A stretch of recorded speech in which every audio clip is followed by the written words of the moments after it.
Good evening and welcome to the Billy Wilder Theater. I'm Michael Ned Holty, co-curator with Connie Butler of the Hammer Museum's second Los Angeles Biennial, Made in LA 2014, on view through September 7. I'm very happy to welcome you to tonight's panel, Tony Greene, His Broken Lines, presented in conjunction with Tony Greene Amid Voluptuous Calm, which is the exhibition within an exhibition in Made in LA. Moderated by One Institute curator David Frantz, His Broken Lines seeks to explore Tony Greene's work, the politics of queer art production in Los Angeles during the late 1980s and early 1990s, and the stakes related to queer curatorial and artistic practices. The panel includes Monica Majoli, artist and co-curator of Tony Greene, Room of Advances at the Mack Center at the Schindler House, which is running concurrently with Made in LA. Lawrence Rinder, director, UC Berkeley Art Museum and Pacific Film Archive. Matias Viegener, artist and writer, and artist Millie Wilson. Please refer to your printed programs for further biographical information on David Frantz and all of the panelists. Without further ado, I'll turn it over to David. I hope you enjoy the conversation and hope to see you here again soon. Thank you. So hello, everyone. Thank you so much for coming. I think we were saying backstage we would love for people to move to the front to make it more conversational, if anyone wants to come closer. My name's David Frantz, and I organize the Tony Greene show that's up in Made in LA, and I'm here to moderate such an amazing panel tonight. And I think, should we jump into the first one to begin with? So we're going to start with Millie Wilson.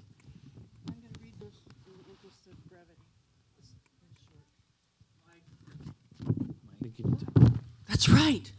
I love mics. Okay.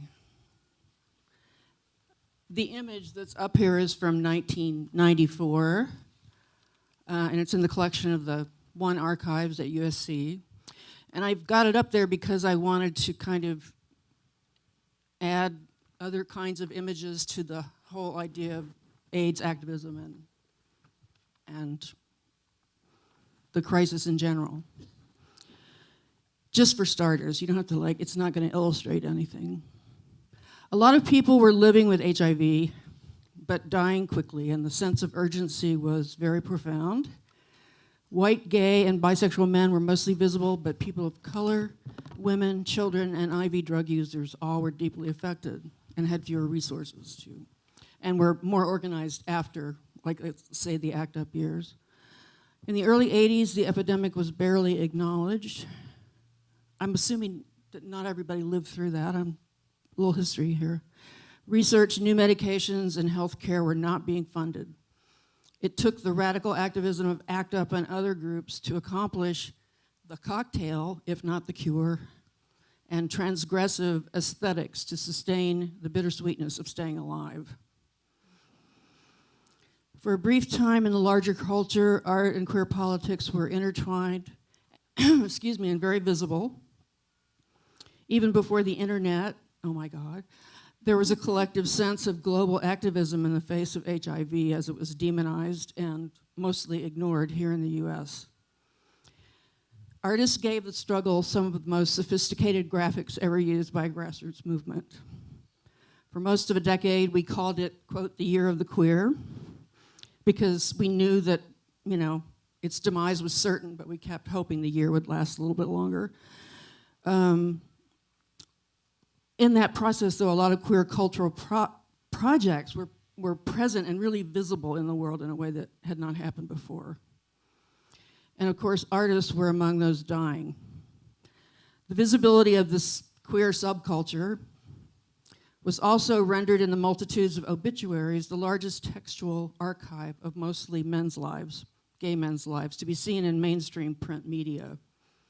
The thrift stores were filled with their clothing and their collections for years after, well into the 21st century. I know because I spent a lot of time out of the closet in Atwater in an unconscious attempt to rescue some of those beautiful things.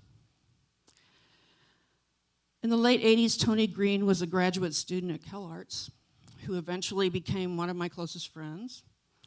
We were girlfriends and we were fags, indeterminate soulmates who felt no need to interrogate the status of the friendship. He had a very kind heart and impeccable manners, and a really wicked sense of humor, which for me was amazing, just irresistible.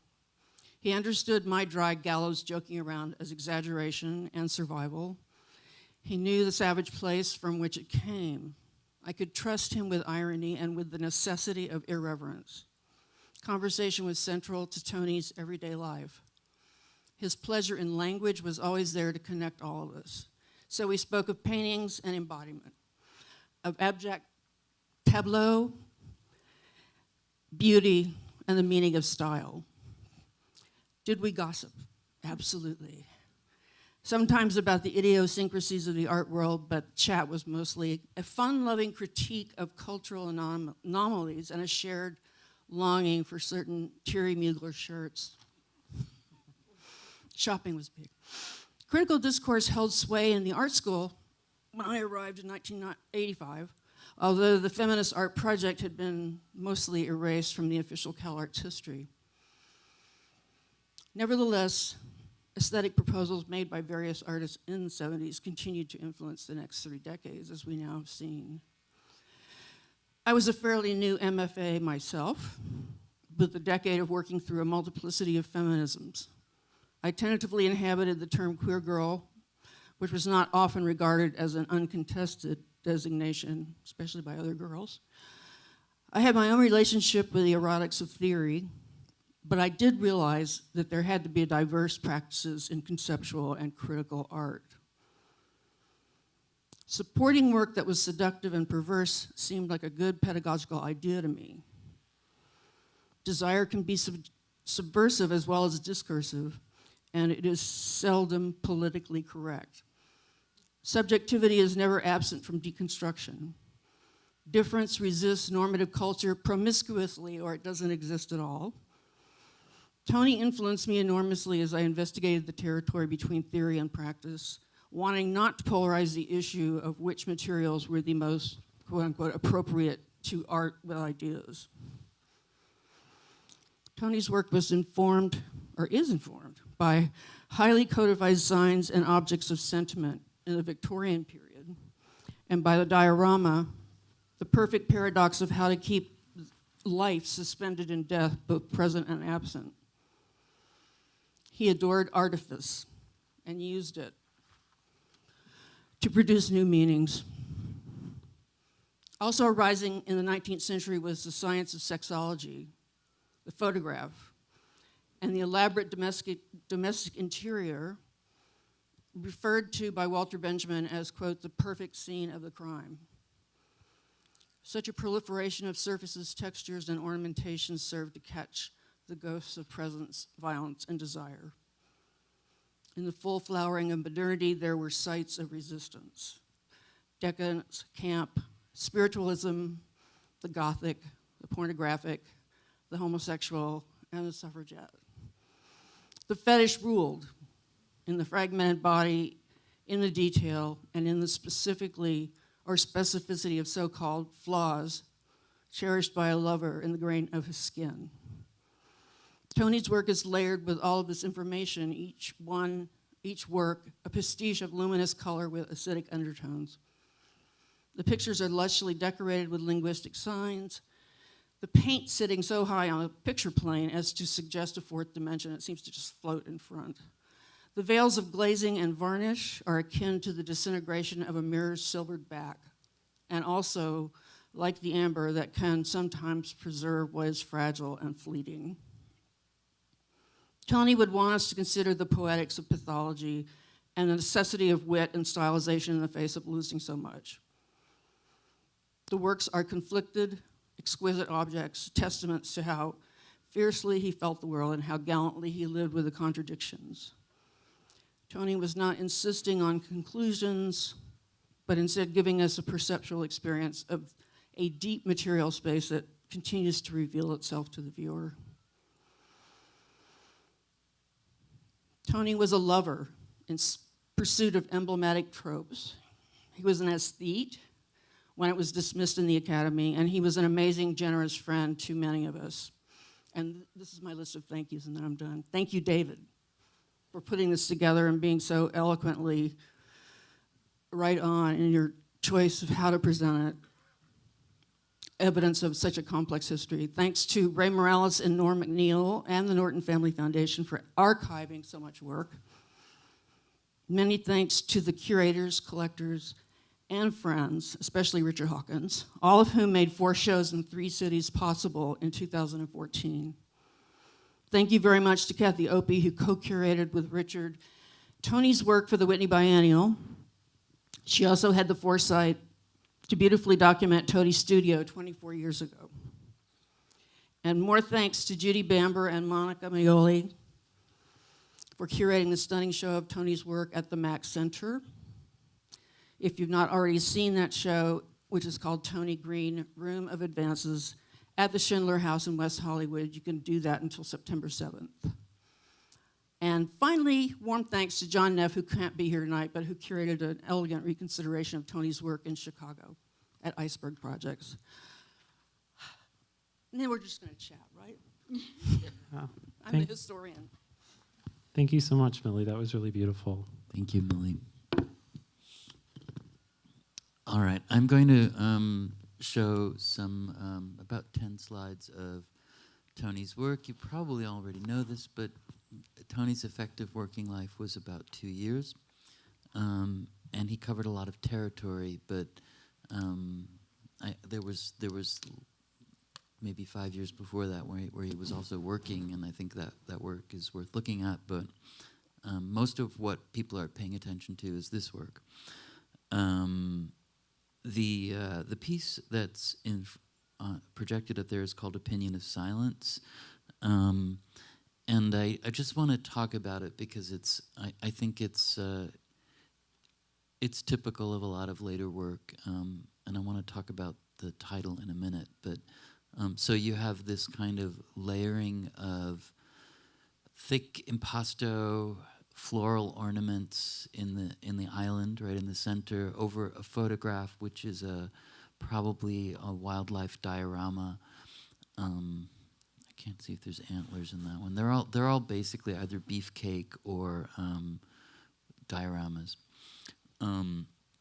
So it's not a painting, right? It's a photograph that's covered with material, right? With painterly material. It's questioning the status of itself. There's the moat around it. I think that's Richard's word, but it was Tony's word. It's the right word. Which also it recapitulates some of these floral motifs.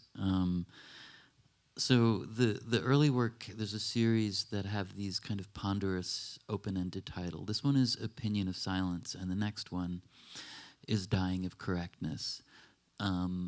I think it's pretty easy for us now, and I think we knew that then. It wasn't that you could talk about it as easily as you can now, but that he was talking about the AIDS epidemic and the kind of Millie captured it pretty well, but the sense that we had of extinction, of looming extinction, of precarity, like it can't be explained to someone who didn't live there. That we were living under an inquisition, and one inquisition was the inquisition of HIV, and then there was a kind of second, let's call it counter-inquisition, which was also, and I said it in my essay, I'll say it here, it was the kind of the queer activism, which was so effective and so inarguably needed, but also very extreme, and very, it started to ask gay people to kind of fall into step. And you were either an activist or you were part of the problem. And I think Tony felt this very acutely, and his work articulates it really well. So Dying of Correctness, there's this little family of deer behind there, is the one piece that he gave to his mother. And there's a lot going on in this, right? There's the floral motif, and then this title, right? I think it's pretty clear that the one we just saw, Opinion of Silence, has something to do with silence equals death, which was kind of the ubiquitous banner of that decade and of ACT UP and AIDS activism, and very effective, right? And I think it's important as we talk about this to say that there was an opposition in play at that point, which now seems false and unnecessary, but nevertheless was very powerful, and we were all caught in it, right? And the other kind of feeling of extinction and of an inquisition was that you could sort of, there were different ways to respond. Activism was one.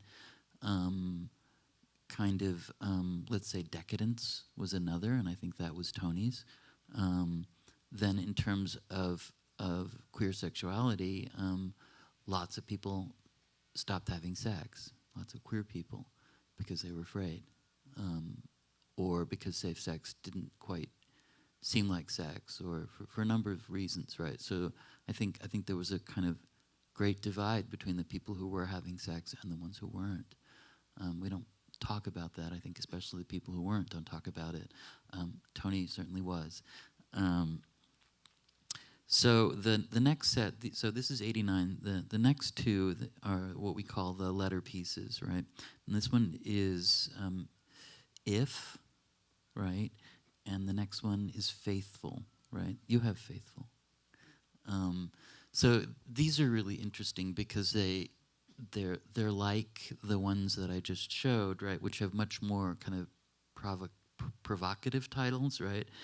Opinion of Silence and Dying of Correctness, but they're also much emptier, right? It's this letter, and the letter forms kind of stay in his work till the very end. And one of my questions would be, what do these letters mean, and what's their relationship to the ornamentation? Because the letters, they're ornamented fonts, right? They're ornamented letters.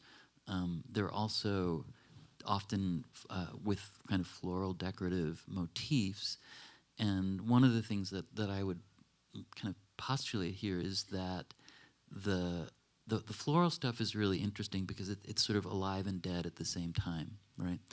And has an interesting history in Western art because basically these kinds of floral motifs, I mean, certain kinds are everywhere, but the kinds that Tony uses are often called arabesques, and they were introduced through Islamic art, a lot of it arriving basically after the Crusades, right? And getting incorporated and kind of detached from its sources, but also connected to its sources. And in Islamic art, the decorative work that was allowed, right, which were these floral arabesques, were often thought of as being connected to calligraphy. And in a kind of Islamic art paradigm of that era, writing was the highest art form, right? Not image making. Image making was banished. So it was the kind of ornamentation that could aspire toward the status of writing and poetry. Right? And these letters. So here's I'm showing you three of the name series, right? And this is 1990, and different things start to happen, right? Let's go one more. All right, so let's stick with Wes, right? There's these, the faces and especially the mouths get very isolated, right? There's torsos earlier, but toward the end there's a lot of mouths, right? And I think it's obvious, but I'll say it, they're mute, right? So it's mouths that may want to speak but cannot speak, right?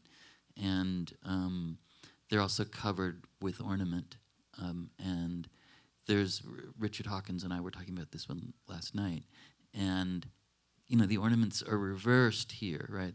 One is inverted, and like what?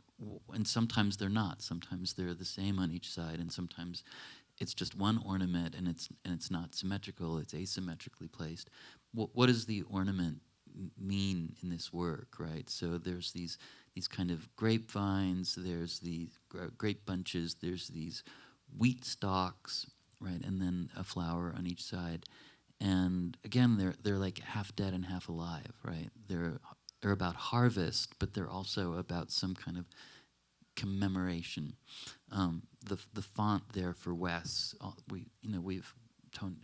Richard's done a lot of work looking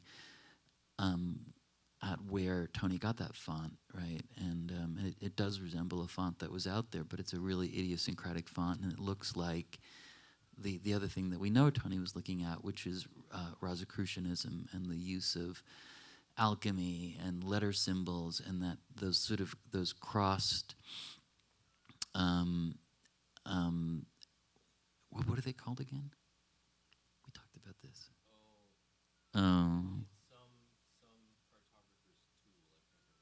Yeah, it's a mapping tool, right? And it has a very, very kind of ritual and magical meaning in Rosicrucianism.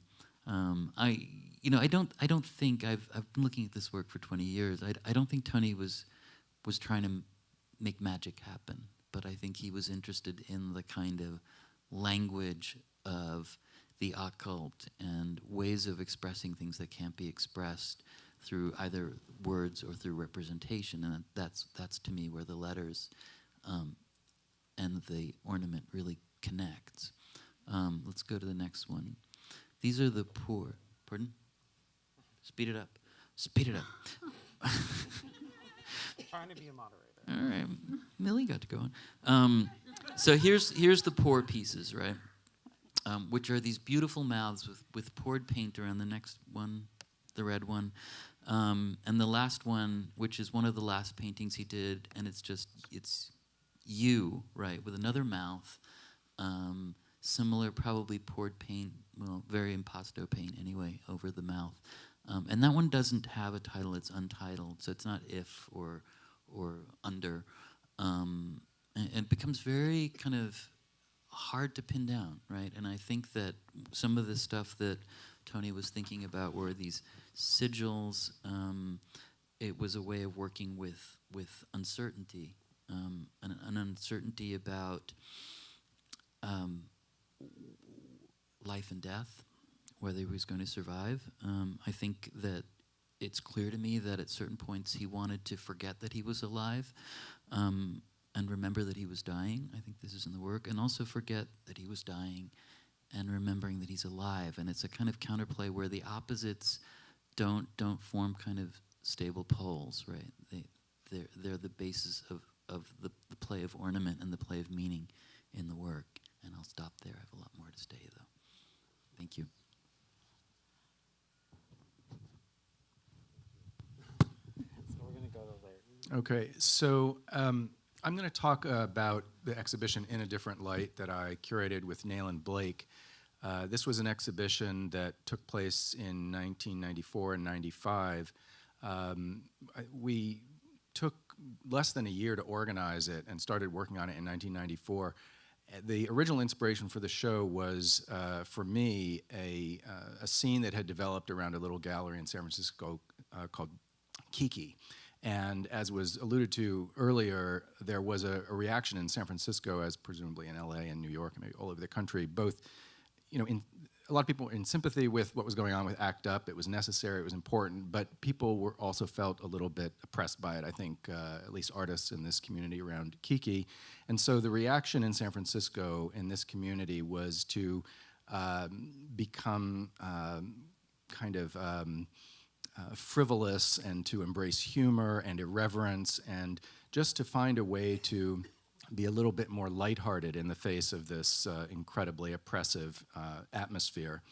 And I thought that what was going on at Kiki was very inspiring to me. It was very exciting and creative, and I wanted to do a show that basically took that energy into the museum. So I approached Nayland Blake, who was an artist and curator living in San Francisco at that time, and asked him what he thought of this idea. And his response was that this phenomenon was perfectly happy out there in the world. It didn't need to be co-opted by the museum, but there might be something that we could do at the museum that would add to this phenomena and to bring something to the community that it couldn't do on its own. So specifically, what he thought was missing from the conversation was a historical perspective, and the museum, with its gravitas or whatever, could maybe borrow some pieces that would inform this this activity with some historical works. So we talked more, and anyway, came up with the idea for this show, which was evolved through a process of free association. So we didn't begin with a concept beyond that it was going to somehow explore the resonance of queer experience in American culture. But beyond that, we basically just imagined which works we wanted to see together. And from that, we evolved 6 groups, which individually were like 6 different exhibitions. This was the first one. It was called Void. So the exhibition, as it ultimately evolved, had this kind of teleological progression from void to self, to drag, other, and so on, up to family and world. And in this, just to pause here for a second to give you an idea of the range of just one wall in the show, the wallpaper here was by Rex Ray. It's white blood cells, so that sense that behind everything at that time was this threat of disease and death. On top of that, there's Peter Nagy, Zoe Leonard, Judy Bamber, Judy Chicago, a David Wojnarowicz, and an album cover of a Richard Hell album cover. So one of the premises in the show was that the show would include art and popular culture. It also was not going to be a show about just art of self-identified queers, but work that was resonant with that experience, no matter who made it. So those were some of the things behind the show. So keep going. This was the section, one part of the section called Self. So from the right, Harmony Hammond, Kathy Opie, her very wonderful and famous photograph of the self-inscribed body. Frida Kahlo, Robert Mapplethorpe, Laura Aguilar, and Man Ray, all dealing with the self and that sense of self-possession and self-inscription. Next. So this was the section called Other, and this was the section that featured a work by Tony Greene, The Grain of His Skin. And I believe this show, which was in 1994-95, as I said, was the last time that Tony's work was shown up until this year, which is incredible. He had a number of wonderful shows in the late 80s and early 90s, but then for some reason just fell off the face of the earth. I mean, it was just terrible, and it's wonderful. I want to say thank you to everyone who has worked so hard on these current shows because they're such a revelation to me. I had not known about his work until Nayland brought this piece to my attention. In fact, it was the only work I'd seen in person up until this year. But what I want to focus on here for a moment is just the context and the way that the work was situated in this exhibition. It maybe says something about how the work was understood at that time in 94, 95, at least by me and Nayland Blake. So you see from the right, Ronnie Horn. This was a piece, it's a quotation from Emily Dickinson. It's a love poem. So this section, again, is called Other, and it's really about desire and obsession, and that sense of identifying, in a way, oneself through identification with another, that kind of, what's that word? There's a psychoanalytic word for this, but I forgot what it is. Anyway, the next, actually I've got individual slides of these pieces, so let's go to that. So there's the Tony Greene piece, fantastic work, just amazing, a great piece. You can see it. Where is it now? Is this at the Mac Center or here? It's upstairs. Okay, great. Next. So this was the work that was right above or below it. So this is when it's fun to be a curator, when you can do something like this. If you go back quickly, you can see that is it's a torso, obviously, under the decoration, and it looks very much like the image from the Smiths album cover. This is, of course, a still from Andy Warhol film. It's Joe D'Alessandro. Next.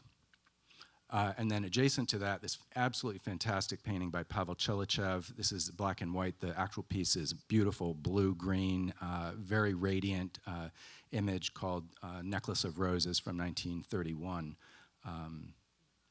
Fantastic artist.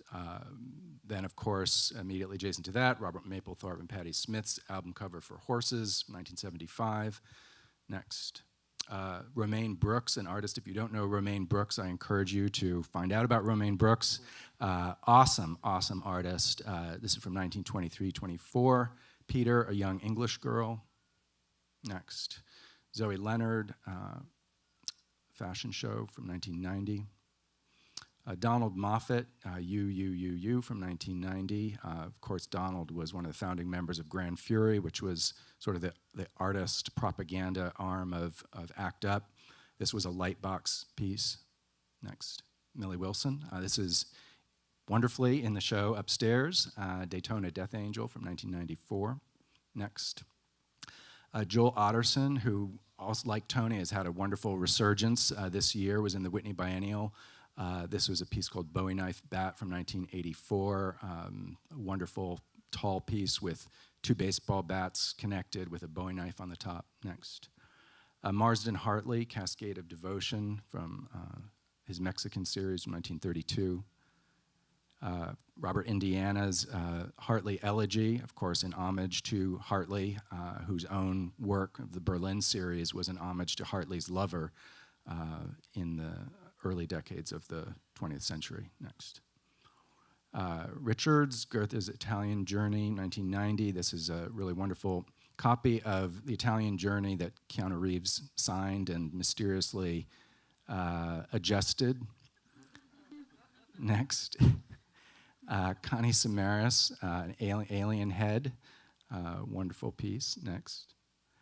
Paul Pfeiffer, who went on to make video installations, had a figurine, a cast plastic figurine.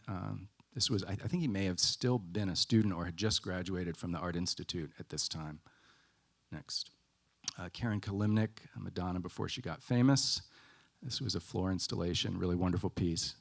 Next. Robert Gober, The Newspaper Stack. Next. Glenn Ligon, Incidents in the Life of a Snow Queen from 1993. Next. And Ronnie Horn. And I think that's it. Let's see if there's any. Oh, and Steve Wolfe, Hollywood Babylon.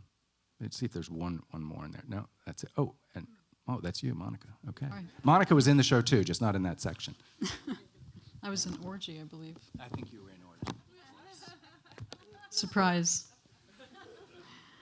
I just wanted to do a little brief sort of a presentation about my relationship to sort of meeting Tony Greene's work. I never met Tony Greene in person. I missed him by about 6 months. He died shortly before I met all of his friends. And I did see this exhibition that Richard Hawkins curated for Lace in 1991, which was a memorial exhibition, which I believe included all of the developmental work in addition to what we now think of as the late work or the mature work that we so admire.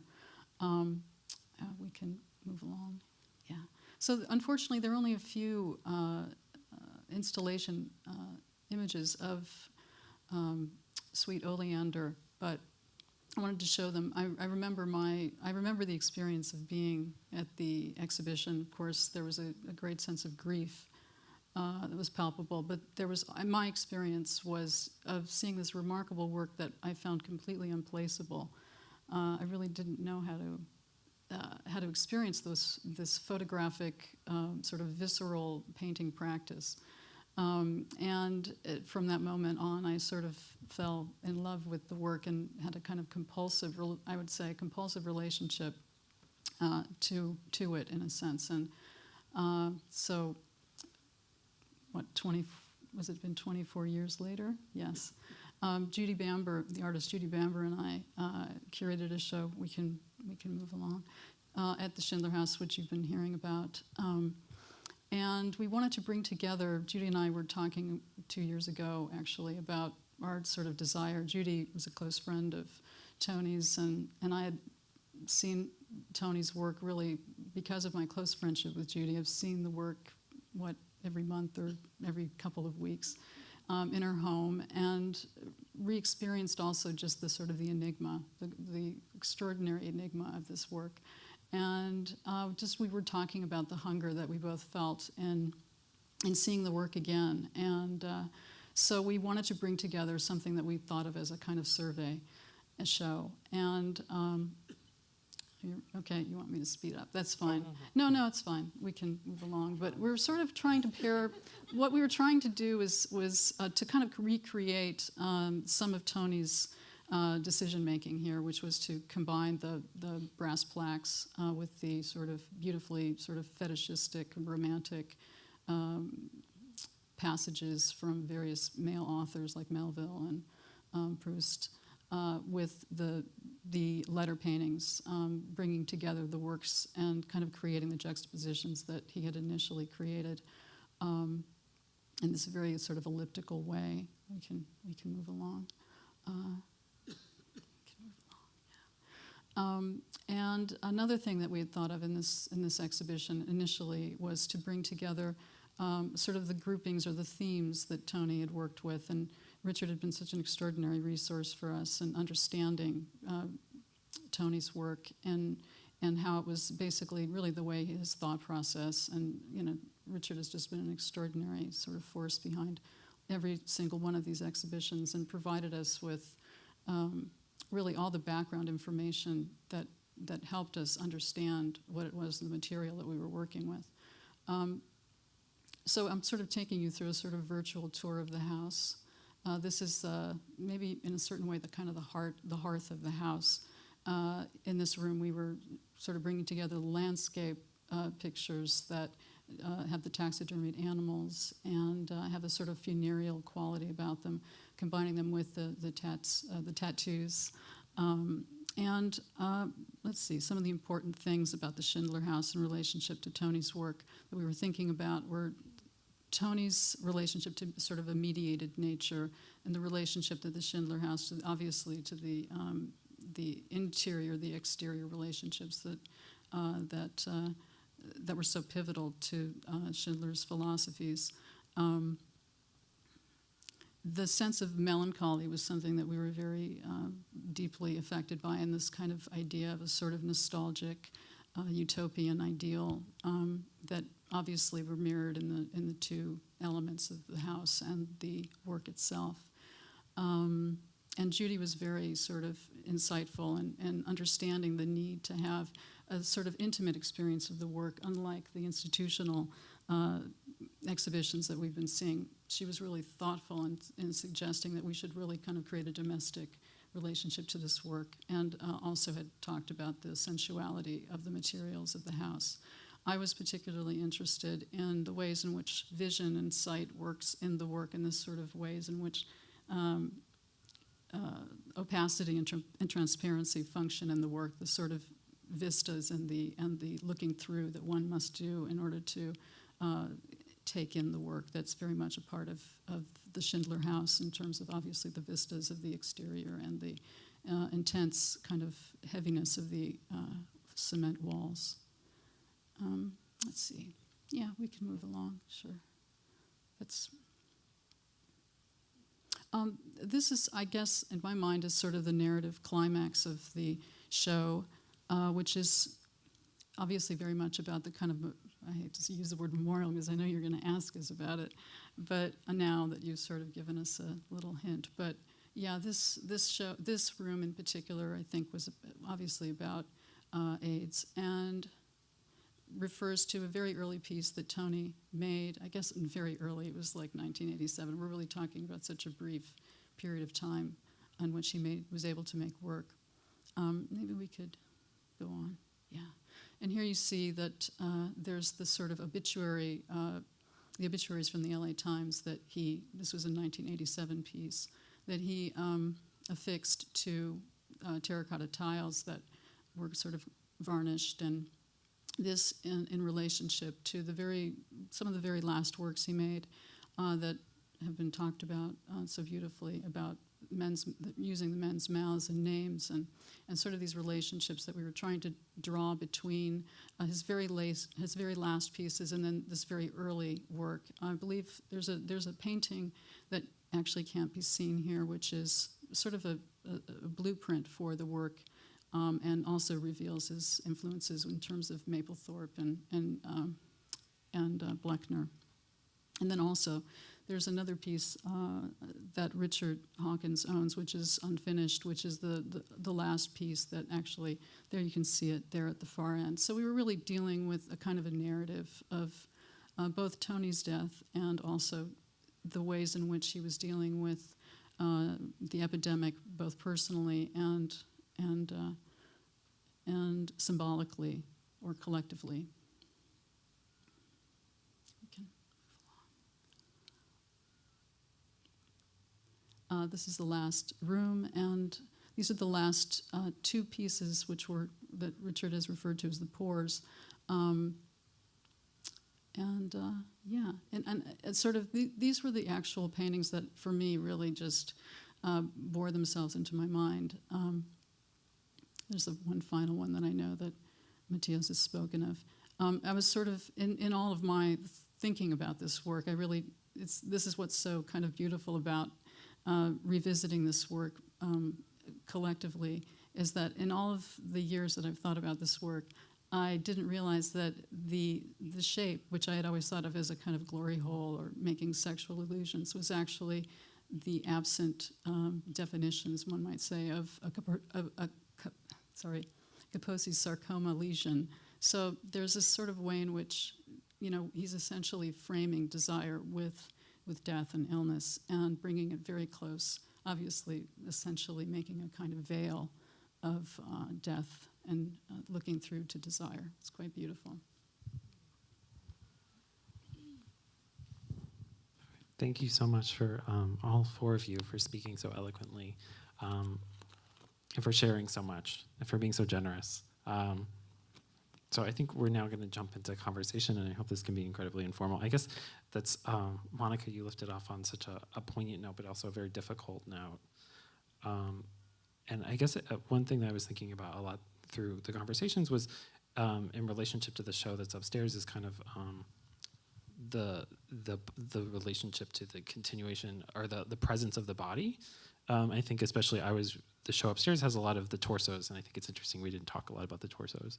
But I was wondering if maybe we could speak about that, or you could speak about that also in relationship to some of the ideas that we were talking about coming at this this period and thinking about mortality and desire and death in relationship to a different kind of activism, or in relationship, or to the kind of what was seen as oppressive. And if maybe that's also specific to Los Angeles. So that's super broad. And I know, Monica, you've also spoken very eloquently about the relationship to the body in painting. So if that is, either anyone can jump in, if that works. I feel like this is supposed to be my call first. Oh, okay. The body in painting. Well, the body is always in painting. That's the thing about painting. It's always the flesh. It's always the body. And I think that that's our direct, and maybe I would say our only connection to Tony in a direct way is really through the mark, through the glazing, and through the paint for me, because so much more is left so in such a sort of cryptic. Everything is otherwise left unsaid, essentially, and we really talk about that. So, the body. Well, I mean, I would say that I think what's interesting really about that time is the fact that obviously, the body and actually the show that you put together really reinforces the relationship to sexuality in the body and the extreme ways in which the body was being tested, in a sense, I think, at that time, to reveal, or maybe just to push or reinforce this idea of to reflect, and I would say maybe the extreme situation that we found ourselves in, socially, or just collectively, in terms of the AIDS epidemic. That combined, interestingly, with having come out of the pictures generation and all of that sort of cool, sort of critical position, the combination of these two things, and really when you think about all of the sort of psychosexual work that was being made, really in Los Angeles, in New York, it was just an explosion of work dealing with this really messy, sort of unclear territory in performance, and really in every sort of medium that I can think of.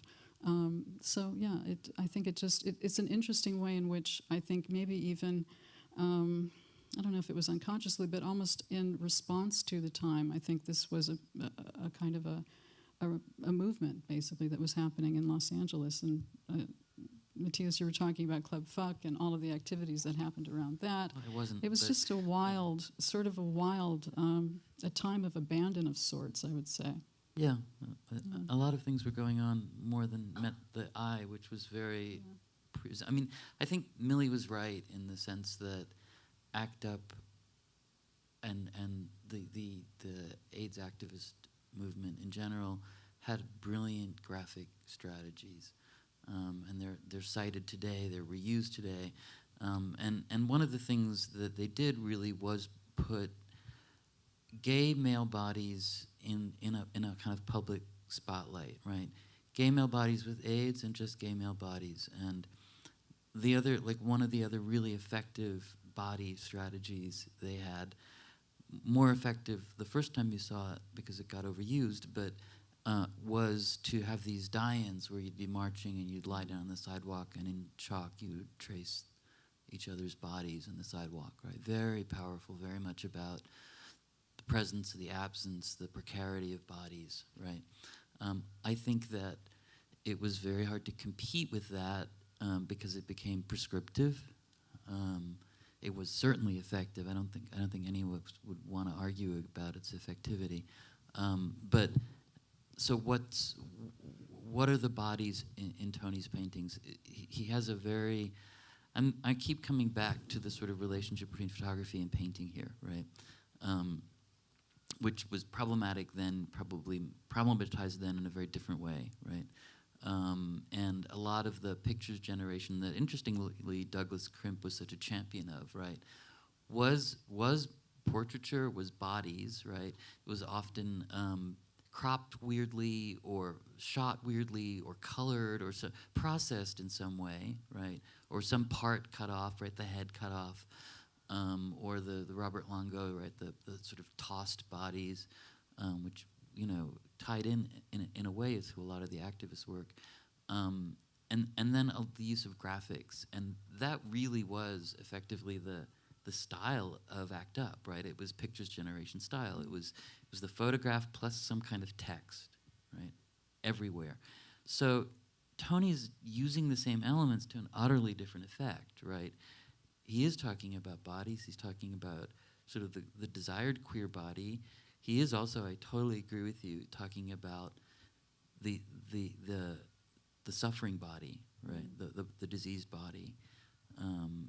And Tony's work caused such revulsion in certain people. You know, most famously Douglas Crimp, but I think Douglas spoke for others.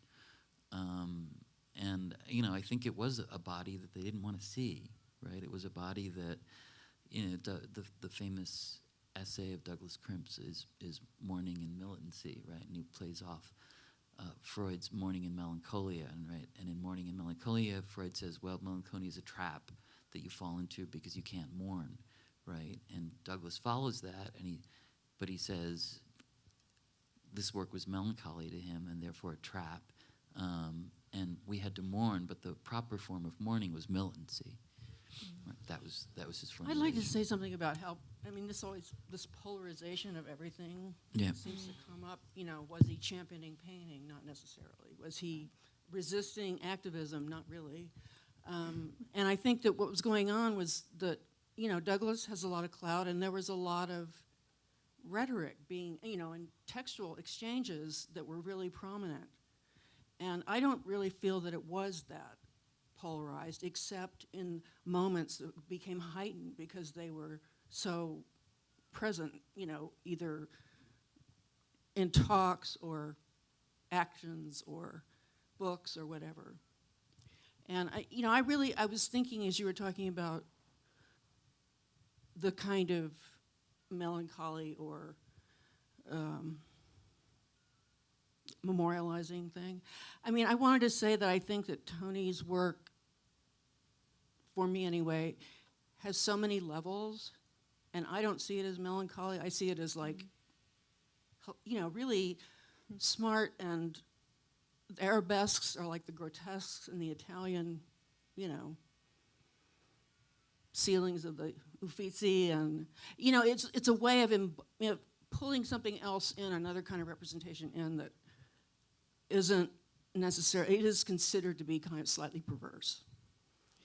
And so I think that he was addressing all of those different issues, and I hope that, you know, that whole time will not end up being totally polarized, because I mean, the debate between painting and not painting is just like, I'm so over it, right?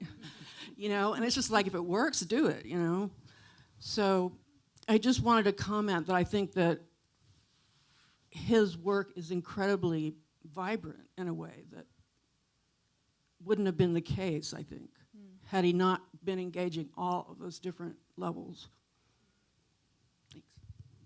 I think Tony's work thrives on its ambiguity and its refusal to make statements like that. And one of the reasons, or one of the things that, as you were speaking, as I was thinking about what you see and how you think about Tony's work is, Matias, your essay, I really appreciate it as a part of the catalog because it speaks about Tony's work and mourning in a way that I can't access just because of generational differences. And that's also something, because I feel like my contribution focused a lot on desire and a refusal to let sexuality in the face of that. But there's all these, I think it's really interesting just also thinking about kind of generationally how these works are read because they deal in so much ambiguity. So that's just like... It was about having ecstasy right up against, you know, mortality. It was... Did you guys hear me? Yeah. Sorry. I suppose one of the most interesting things to me about the work is managing, even with knowing that... Can you be a little louder? Oh, I'm sorry. You know, he was, when you speak, Matias, also about the fact that he was living, he was sort of forgetting that he was dying, and he was kind of invested in living, and it's kind of hard. I mean, I didn't know him, and it's hard for me to imagine being at the very end of his life, not knowing that he was going to die, and you know, everyone knew. Everyone knew, had yeah, AIDS that they were right. going to die. There wasn't ambivalent. right. I was telling someone that I had gone away for 6 weeks for the summer, and I didn't realize how ill he had become. Doug Yashar told me. Anyway, I came to see Tony, and he was like, I'm just stopping everything. No more medication, no more whatever. It's just, I'm done. And I was like, why now? You know, why now? And he said, well, Mildred, it's just one too many IVs. I mean, that was his humor. It was just kind of like, hey, one too many, you know? I mean, that kind of spirit of Tony Greene lasted forever, right up to the last. He was really great to be around while he was on morphine, too, wasn't he? He was hilarious. I mean, it was really sweet. We were all there, you know? And it was really tough, but it was also incredible kind of collective experience. I guess what I wanted to say, is just that to focus or privilege desire when one's body's dying or when you're really facing your own death, that to me seems extraordinary. That's all, you know, really. When you know that all that beauty is going to just evaporate soon. All of it, to even desire. Yeah. Even desire, because desire requires a kind of energy and a kind of vitality. He did all that work in 2 years. I mean, that to me is like so incredibly, that describes how he was living and how he was working and how he was having friendships. And So I didn't know Tony. I never met him, and I don't know how he felt about being sick or dying. But from my perception of the work, one of the things that I love about it and find really distinctive and powerful, in addition to the foregroundedness of desire, which I think is wonderful to foreground whether you're sick or not. It's a great thing to be reminded of and to enjoy and love. But the sense of mortality, which I think is pervasive in the works, doesn't seem to be in the mode of fear or anger.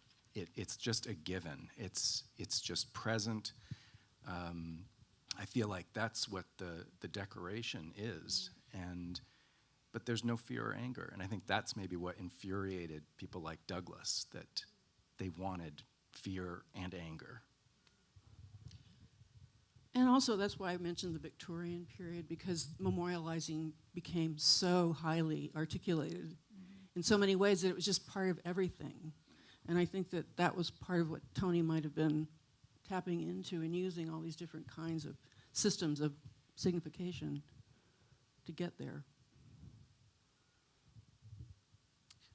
But speaking about like fear and anger, that is also something I don't see in a different light from looking through the catalog as well as a whole.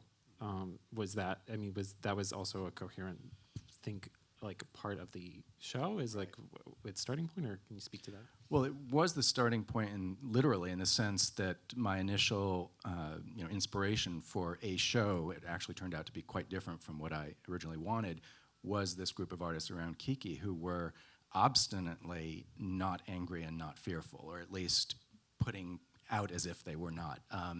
But again, through the mode of humor.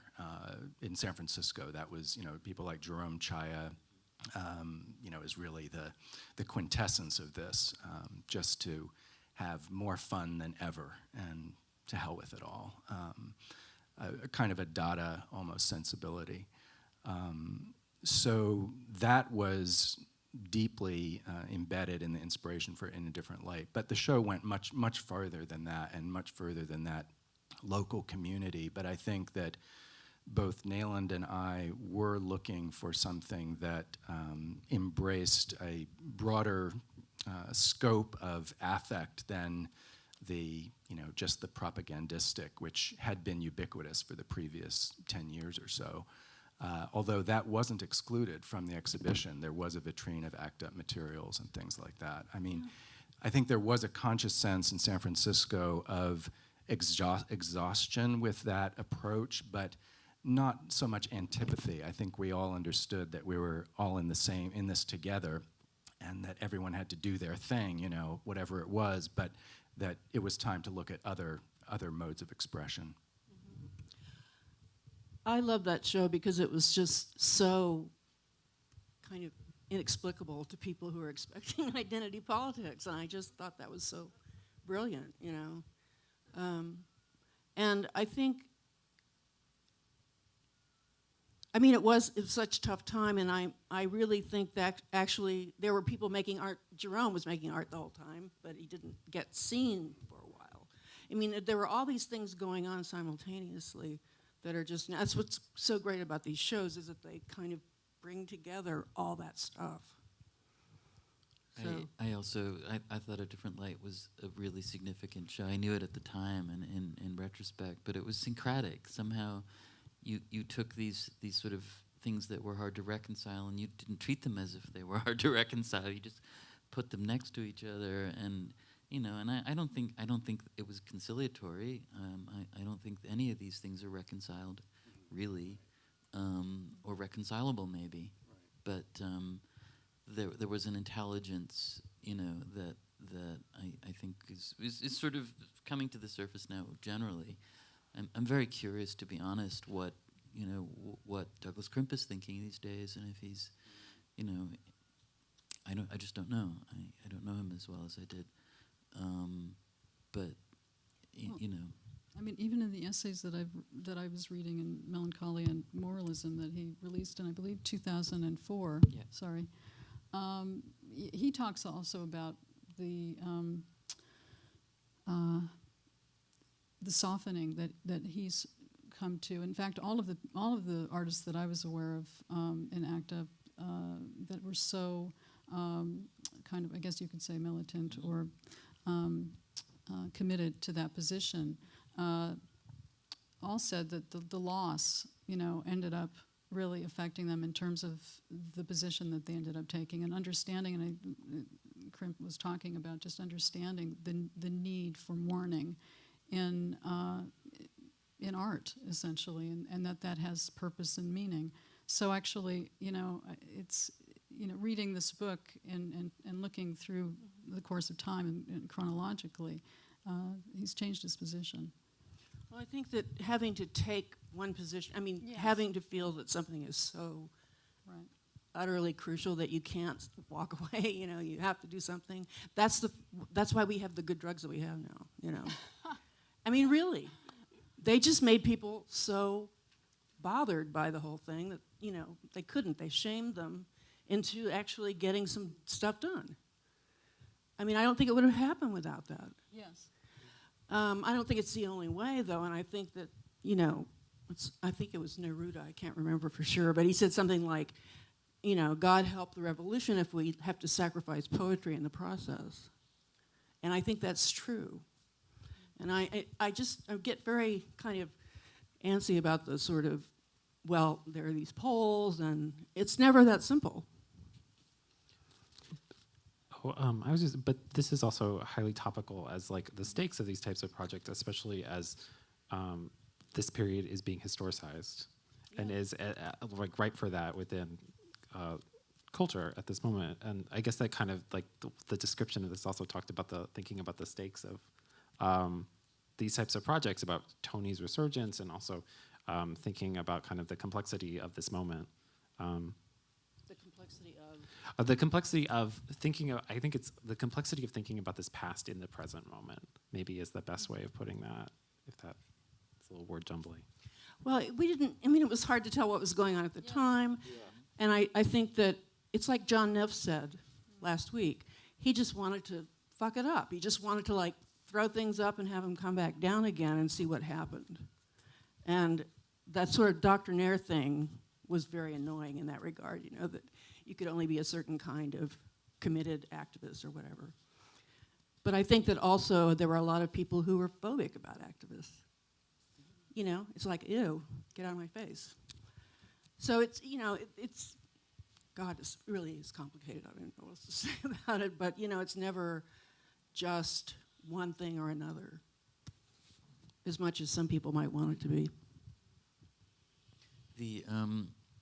I was reading last week, there's all these articles about World War I, and I think that there's a parallel to that period with World War I, where suddenly there was a war unlike any other war. There were killing technologies that people couldn't begin to reckon with.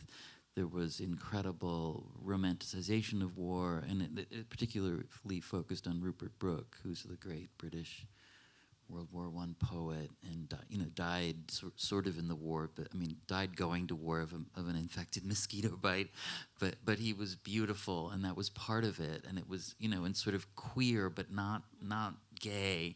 Do you know what I mean? But he was like the most beautiful man in Britain or something like that. He had a title like that.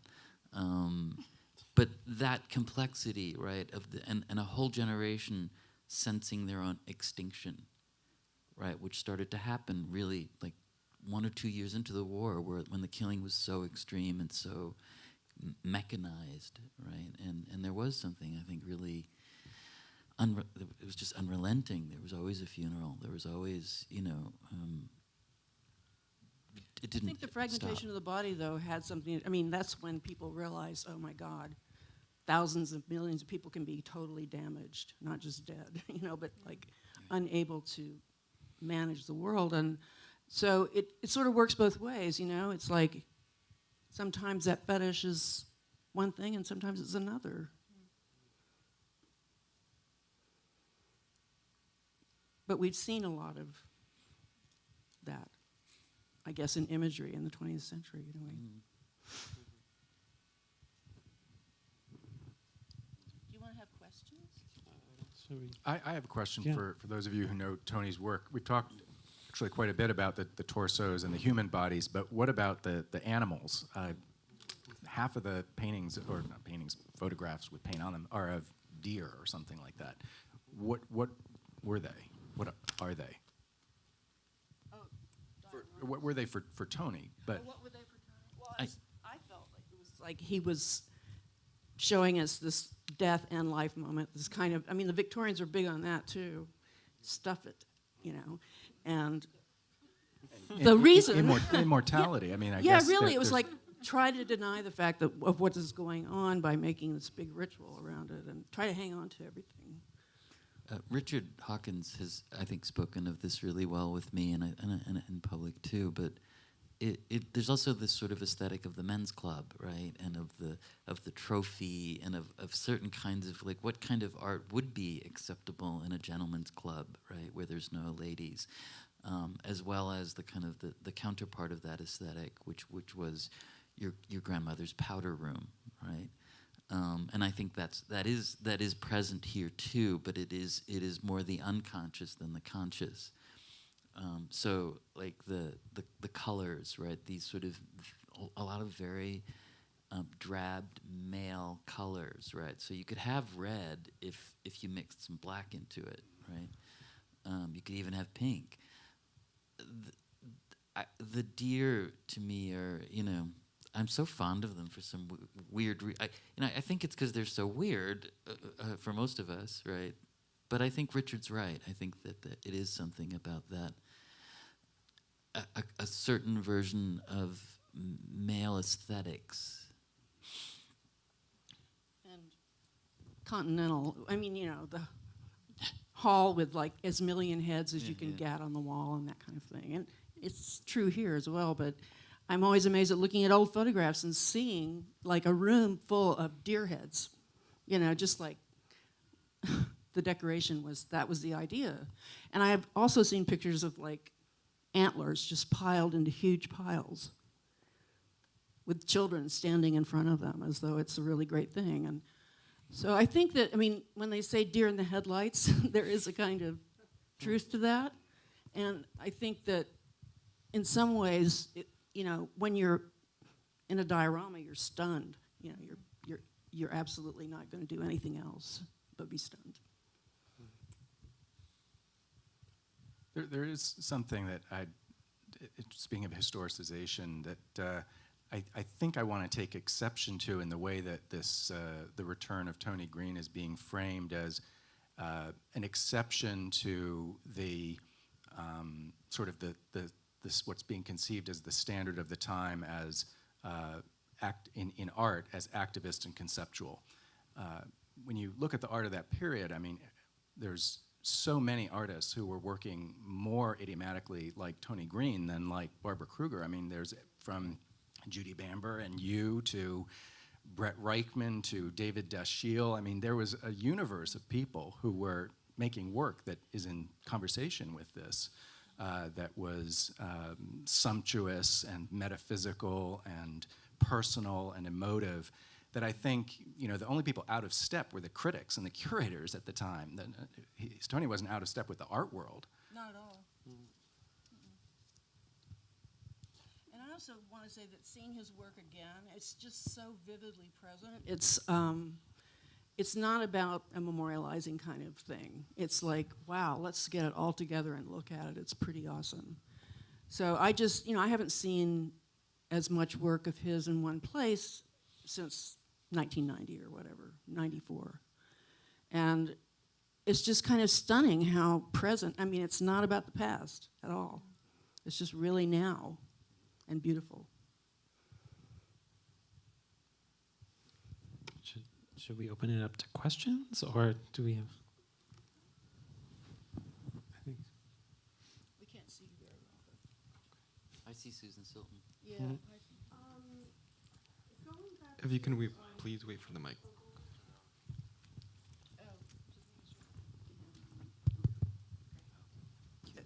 Going back to the deer, I was wondering what maybe any one of you might talk about captivity and framing, because I think there's a lot to be said in the work about the way in which the paint lies on the surface, and in a way, the way in which the photographic image is sort of contained and held captive, in a way. And I've thought about that before when I looked at his work over the years, and the way in which the media itself, the sort of collision of the photographic image and of paint, and the way in which the photographic image is also so of the moment in terms of the way in which the crisis was documented, you know? So I wondered what you might have to say about that, or... Well, it was so I'll of the just say moment, something but it was really so quickly because I symbolic. already said something about it earlier. But have you seen these beautiful framed shadow boxes with the curls that were cut off a Victorian little boy's head and saved forever? I mean, that's the kind of thing. It's like you don't lose it, but it's under glass or whatever forever. And I think there was a lot of that. I mean, it's why he emphasized the format and everything. So it's sort of, you can't have it both ways, but you try. But also the idea of death in the photograph is so much a part of this work that, as you were saying, is essentially emphasized or amplified with the paint in itself and this sort of sealing away. But I think of Tony's work also, interestingly, as being a kind of living representation of death in just the experience of the work, the muteness of the work, the ways in which I felt that he painted his own death into the work, the ways that he didn't write about his work, all of the things that he did that removed access, which is what essentially it is to experience death, is that kind of disconnection between one's, loved ones and oneself, is that kind of I was just thinking separation. that during the last week, Tony, who was very out of it at that point, would go down to his studio, which was downstairs, and work on his work, which was already finished, but he would work on it anyway, and then Richard would come and sort of undo whatever had happened in the sort of morphine fog. And it's just so sweet that even he was working still. I mean, he was working forever at the end, so it's, to him, that's like a going forward in a way. I mean, it was like the next brushstroke, But I want to know, what was it that he did that you undid? I don't remember anything. No. I just remember this because you told me about it, Richard, even if you don't remember it. But a lot of the impasto, the stuff on the surface, Yes. well, he would go down and begin to kind of embellish that, and he just wanted to paint. But unfortunately, it wasn't really helping anything. So. Do you want to say something? Oh, I was just gonna. I had a comment about the relationship to photography, but do you want to jump in about excessive paint? No, about the deer heads, and generally the photographs. I think Tony was working with what became huge in the decade that followed and is still with us, which is the undead. And in popular culture, it's vampires and zombies. They're still with us. They probably will never go away, right? But it's all these troubling categories of precarious life, I would say, right? Where you start wondering if you're really alive or if you're actually dead, or are dead people, do they stay dead, right? And then these aren't modern questions; they're ancient questions. But they had a real revival, probably in relation to AIDS. In its non-politicized form, right? Because there were people walking around us, our friends, who kind of looked like corpses, right? So I think that's part of it. And I was just going to say, Richard's talked about everything here, but they're also about the photography and the specificity of the images. A lot of them are culled from Physique Pictorial and magazines from the 1950s. So Tony's also reaching into the past and choosing men who, if they were not dead already, they were also very old, and like that is the body that did not exist anymore. So, and it's pre-AIDS, but it's also pre-liberation. It's into an entirely different moment that discourse at the time about queer politics would have looked at jettison, perhaps as like early, unradical, unorganized, homosocial. Those beef, in my memory and experience, those beefcakey photographs sort of kind of came back in the 80s, but not as objects of desire. They came back as objects of kitsch, right? Sort of kitsch fascination. And I think for Tony, they weren't. It wasn't about kitsch. I don't think this work is about kitsch, right? And so it is these kinds of the beefcake photographs that he uses all the time were not the currency of desire of the 80s, right? Of gay desire. Yeah, but those men were actually I mean, that was a threatened society.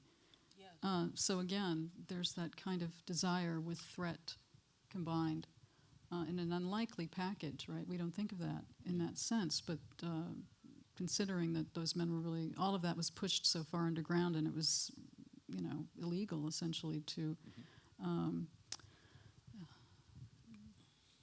have that material in the mail, for instance. Yeah, all of that. It reverberates constantly, one piece, one body of work into the next. I didn't have anything necessarily. I just feel like maybe it's noteworthy also that this type of physique photography also is revival now, not as kitsch, but as like historical photography that has like relevance and interest. Like it's ever like I don't think that's necessarily a coincidence, but I don't exactly know how to explain it. I did some work using lesbian pulp fiction in the early 90s, and I was talking about the work to a bunch of gay art historians who were totally freaked out by it. They were like, oh my God, how tawdry, really. And of course then, now it's everywhere, right?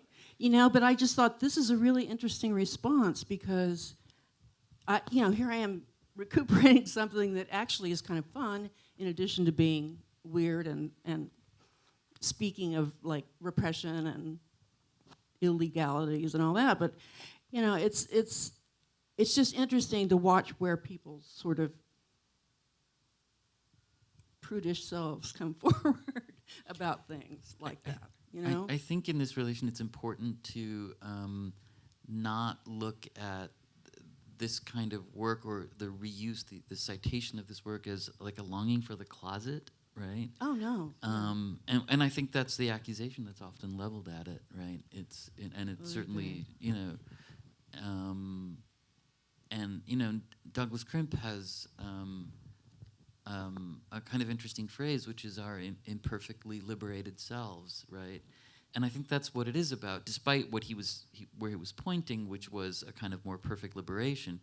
I think it points back to this sort of imperfection, of being queer, it's not simple, and not as opposed to the perfection of being straight, right? I think, thinking about it and listening to you, it seems that maybe the deer have something to do with a kind of intentional defamiliarization of sexuality, because if you read the paintings in his language, those figures are the sex figures, right? And all the torsos, that's the object of desire. Well, we don't desire deer, do we? It's like, what does it feel like to be unfamiliar with desire? He was kind of creating a distanced experience. I'm going to cite Richard Hawkins, the most cited artist on this panel other than Tony. But Richard says that a lot of that had to do with Tony's childhood and visits to museums. And which one was it in Golden Gate Park? The Kimball Natural History Museum, right? Which are often still today these weird, sexualized, cruisy, and certainly were then, right?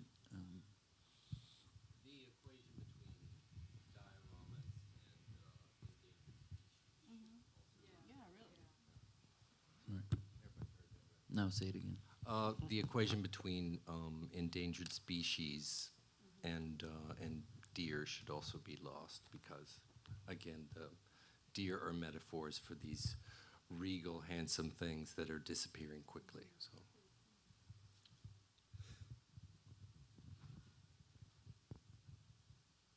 Another question?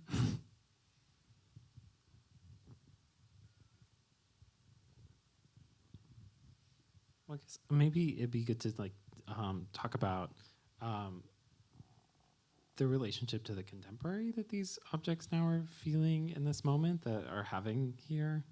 I think that's always. I think we've already talked. That came up in the last panel, but I think the maybe talking about the urgency of the period, and then thinking about how it's resonating in relationship to an urgency of this moment. I think that's something that has been discussed in a lot of ways, but very differently. This moment can't equate to that, but there are certain political and cultural kind of traumas that are occurring. Does that make sense? Yes. Yeah. Yes. I also think that, rather than have a mythology about why these paintings are surfacing now, I mean, it has been a long time. They look totally contemporary to me. I mean, they don't feel like that was 24 years ago, whatever that is. And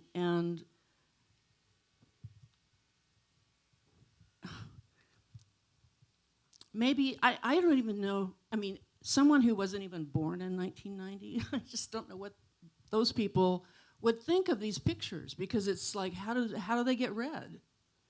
I have all this history that I'm burdened with, and then people come to the pictures with totally different things. So I think that just making them comprehensible, which is what you've tried to do here, is in the context of everything else, other practices and other politics, and that's really important, because I think it's unfortunate if that isn't present with the work in some way. But the work is totally on its own as far as I'm concerned. But that's because I know more about it, I guess.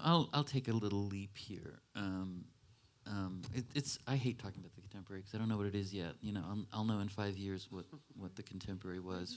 It's a loaded question. I hate talking about the contemporary because I don't know what it is yet. But That's why it's it doesn't exist. But I think the part of the energy here is in relation to the queer work that's being made. The queer work that comes after, that's like, let's call it second or third generation work, whatever it is, but it's work that is, and a lot of it is trans queer work, right? That's playing off or quoting, citing, remixing, building from stuff that was done, let's say, through the 80s and 90s. And this is a counter discourse to that, right? Because I don't know. I think it's very hard to read this work in terms of gender identity, in terms of trans culture, trans politics, right? It doesn't make sense in that context, and I think it's interesting for that reason, not negative. So there's my 2 cents. Yeah, I think of Tony's work as really being about the history of homosexuality, and particularly about gay male history. Mm-hmm. And it's so interesting when we think about the indeterminate relationships that we have, the unstable relationships that we have, even to understanding what the queer position is now with gay marriage equality, various other things that are going on, the sort of proliferation of gay couples having children and various things. So it's kind of interesting, I think, for the pleasure I've had in revisiting the work in so many ways has just been in sort of seeing that alive again, facing that again, seeing the sort of solidity of that history and that sense of identity that I frankly relate to more than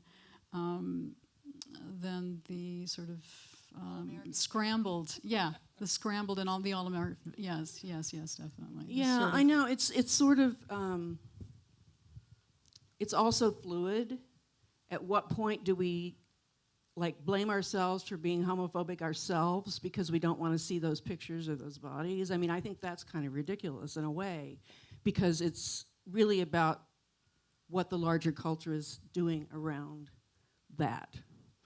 And I do think as much as I want people to be able to get married and have kids, totally, I just think that is about the assimilation of us into the state, not to any, I mean, not, it's ideological, but it's all about the state and property. But it also doesn't really have any relationship to excuse me, but I'm probably closer to your generation. I know you're, I don't know how much older than me, but I relate to the history of being on the outside of the culture. That's how I understand my position. I think as artists, we understand our position as being on the outside also. We're happier there. Yeah. We're happier there. I think that's our role, essentially, to reflect on the conditions of the culture, right, in a certain way. And so this sort of integration of our value system with a general, sort of a different, more, maybe you might say a more traditional value system is disconcerting, I think. And so yes, I think this idea of revisiting this work and even thinking back in the 90s and the mid-80s, 90s, it's so interesting because we see this sense of resistance or difference, or it's so clearly articulated in the work and what we were doing. And, you know, I find it sort of invigorating in a way. Yeah. I think what you're describing it's the contemporary polarization. This issue of to marry or not to marry is kind of what to act up or not act up was in the early 90s. And it divides our community. I mean, maybe not as histrionically as that did, but it does divide us, I'm afraid.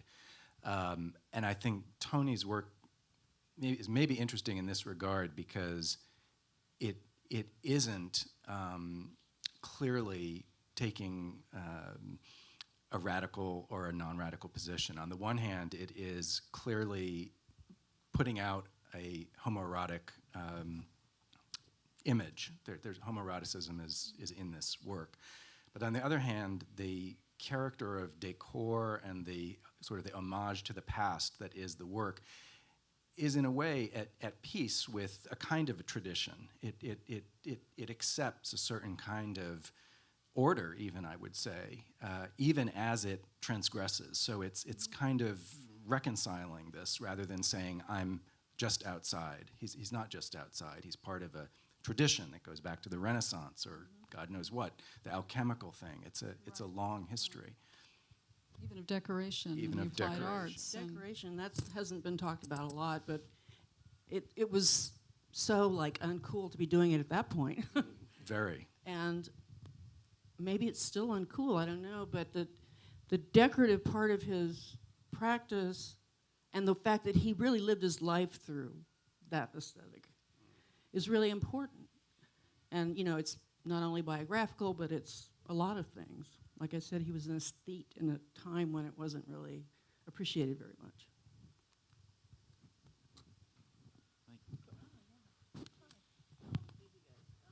Mike's coming. Oh, Mike. Hello, thank you. Okay.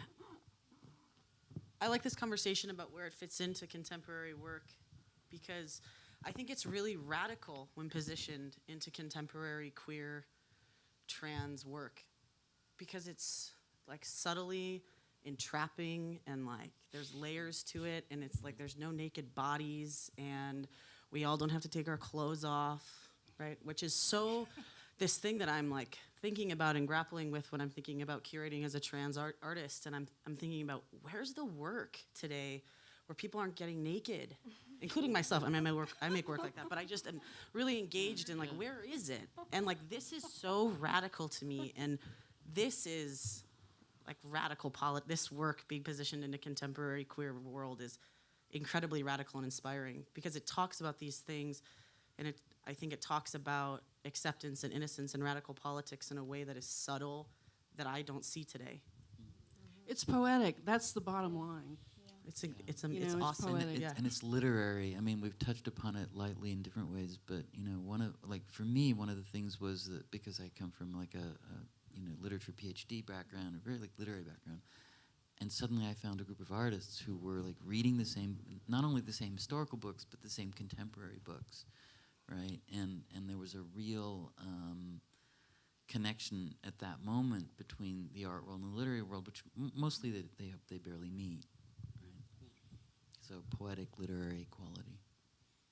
But I think every time all this stuff gets reinvented, whether it's sexuality or gender politics or whatever, you know, everybody goes through some sort of awkward, overstatement phase, and then things sort of get refined.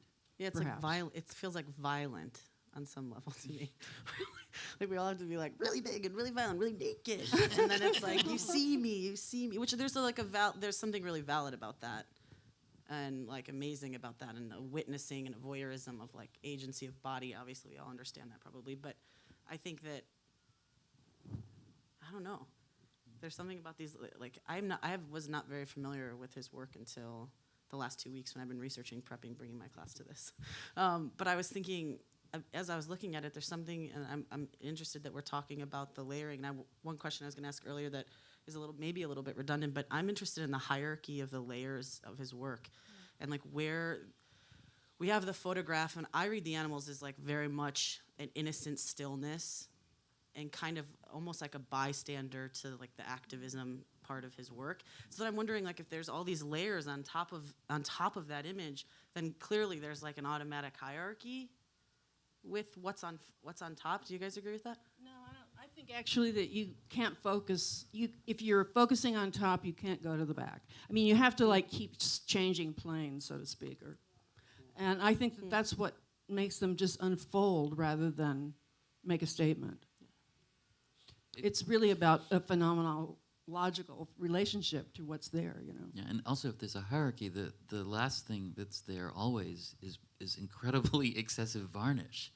Do you know what I mean? Which kind of starts to blur both the photograph and even the ornament. Like there's, you know, it was so uncool to varnish paintings like that, you know, and to make them look you know, what are you trying to make them look instantly old? Like they're from the 19th century, you know, like what are you trying to pull? But actually, in the Schindler show, I think there are a few paintings that haven't seen the light of day for 24 years, or since the show at Lace. And those paintings are so incredibly candy-like in a sense, aren't they? They just pop. And it's varnished too. It doesn't even feel like varnish anymore. It's right. Are the pour pieces varnished? No. I mean, those are poured enamel, I believe. But yes. The inside. Yes. Yeah. So has the varnish darkened? Those of you who saw the works 20 years ago? I think maybe somewhat, but not.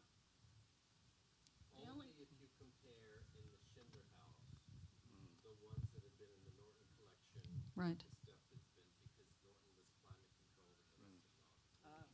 Okay. The varnish has dulled, yellowed a bit, and cracked. It has, but the color is still so luminous. It's really amazing. But they also require such deep looking. Like, I think that their inscrutability is about really the difficulty of spending time with a very hyper object. Like, it's they're so invested in fetishistic, over the top objectness.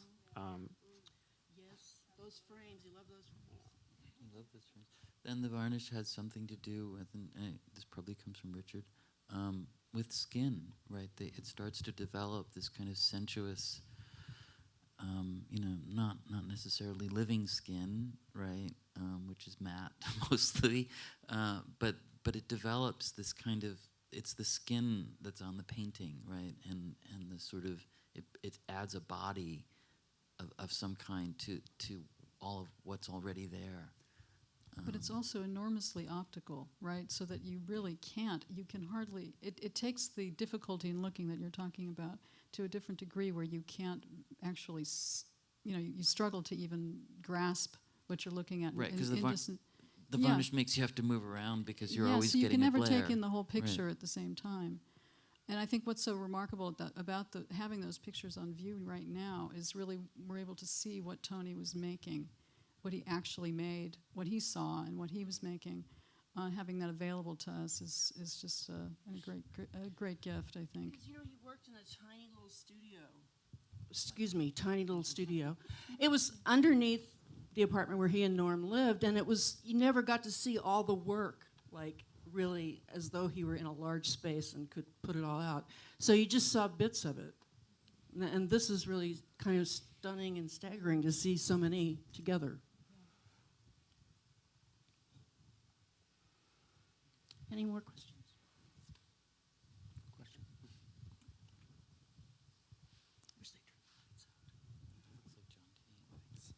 Hi.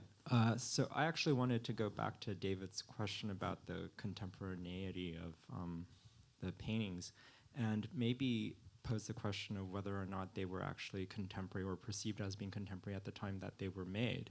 Because it seems to me that part of what the paintings are deeply nostalgic in some ways, or deeply historical, and they're constantly referring to aspects of what could be considered a homosexual culture, not a gay culture, not a queer culture, a homosexual culture of decorativeness, of ornateness, of speaking in codes, things that precisely were not possible, would not have, that were in some ways required because society would have, that was the only way to express one's sexuality in some ways. One couldn't speak openly. And I'm just kind of, other than the port paintings, which seem very, very like late 80s, early 90s LA kind of, paintings in some ways, like with their surface, with their perfectly smooth surfaces. In some ways, the paintings like look like they are objects, but objects from like some, like alternate past or something almost, And I was wondering if maybe people had something to say about that.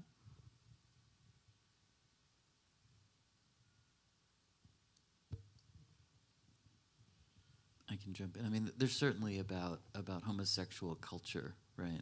I think there's no argument there. Were they contemporary? Did they feel contemporary, or were they seen it? Like, what does that? I know that's a loaded question, but that's What does that mean? They just don't look like they were made 24 years ago. But then they were always just such strange objects, and so in a sense, I felt in looking They at were them ciphers. I mean, I felt Yeah. like I was seeing ciphers, right, or puzzles that Yes. needed some unraveling. Yes, but I don't think it. Still, I think that's what's so energizing about the work is that it just doesn't. It's just so unplaceable. It's just so individual or original in a sense. So when you talked very beautifully about the time and I think the stakes and what his references were. But yeah, thinking of them as being contemporary at the time, I remember thinking that they were before their time. I really didn't know how to place these works. And now I still think they're before their, there's a quality about them always sort of escaping somehow what everybody else is doing and what we understand, I think.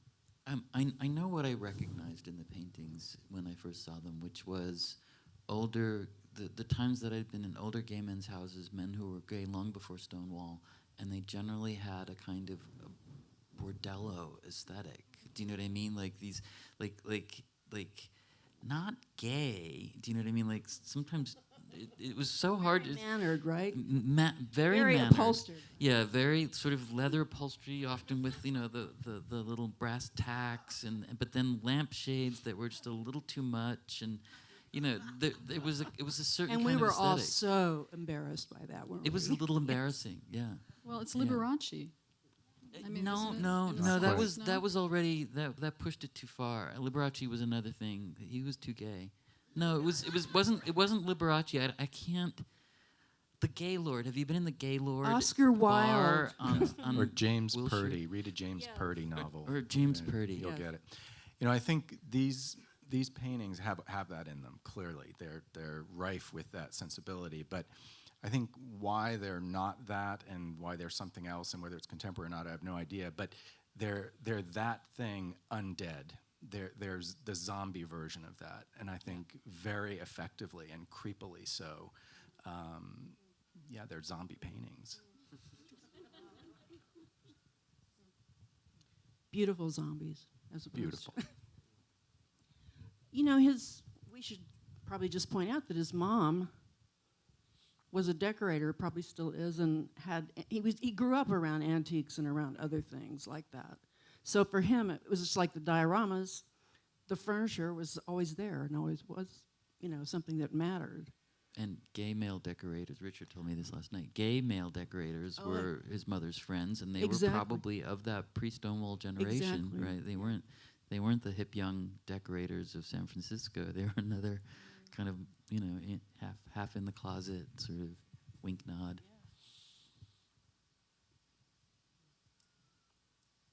Larry Pittman once said to me that he felt that gay men were so invested in this kind of fetishizing of the home because of the fact that they couldn't be in control in the world, and the sort of male position of being in control was somehow somewhat inverted and internalized in the home environment. And that's true for a lot of women in the post-war period as well. I mean, it's sort Right. of like, Right. where can you express yourself, So, Millie, at about this time, you were doing works like this hairpiece that similarly refer to a kind of Victorian period. So, Even 18th century. or even 18th fetish century. wigs, So, were you and Tony sharing your enthusiasm for this kind of historical reference, or what's your take on this question of contemporaneity in your own work and style? Well, I think that, I think he taught me a lot about style and about, just doing whatever it is you need to do. And but I was also using a lot. I mean, my work is always researched. I have like reams of pictures of fetish wigs from the 18th century, and in fact, the one that's here is a portrait of Eileen Carroll Warnos, who was the lesbian serial killer who sort of surfaced in 1990. And I did a lot of work about her. So it's taking all the grotesque, the feminine, and also this, in the 18th century, the men had the wigs, and if you had your wig askew, it was like having your fly open. It was all about authority. So I just like the idea of collapsing those things. And also making something that isn't immediately recognizable or identifiable.